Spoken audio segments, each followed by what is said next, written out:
एक घने जंगल में एक छोटी सी बिलारी रहती थी। उसका नाम चिन्नी था। जंगल के बड़े बड़े जानवर अक्सर उसका मजाक उड़ाते थे, शेर कहकर, तुम इतनी छोटी हो, तुम क्या कर लोगी। हाथी भी हंसते हुए कहता, तुम तो एक पत्ते से भी हल्की हो। चिन्नी को बुरा तो लगता था, लेकिन वो मन ही मन सोचती, एक दिन मैं सबको दिखाऊंगी कि मैं भी काम की हूँ। एक दिन जंगल में अचानक आग लग गई, हर तरफ धुआं लपटे फैल गई।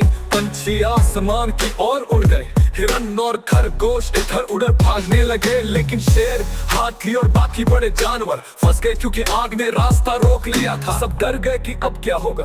तभी चिन्नी को एक आइडिया आया। वो तेजी से नदी की तरफ भागी, अपने छोटे से मुंह में पानी भरा और आग पर डालने लगी। बाकी जानवर हंसने लगे। चिन्नी ने हिम्मत से कहा, अगर हम सब मिलकर कोशिश करें तो बड़ी से बड़ी मुसीबत खत्म हो सकती है। उसकी बात सुनकर पक्षी अपने पंखों से पानी लाने लगे। खरगोश और हिरन ने जमीन खोद कर गड्ढे बनाए ताकि पानी जमा हो सके। सबने मिलकर मेहनत की और धीरे धीरे आग बुझ गई। जंगल फिर से सुरक्षित हो गया।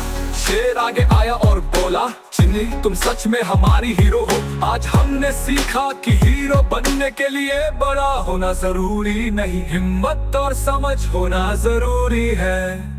उस दिन के बाद जंगल के सभी जानवर चिन्नी की इज्जत करने लगे। वो छोटी थी लेकिन बहादुर थी, इसलिए सब उसे जंगल का नन्हा हीरो कहते थे।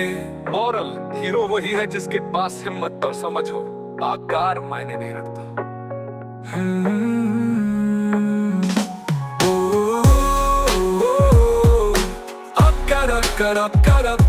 Up,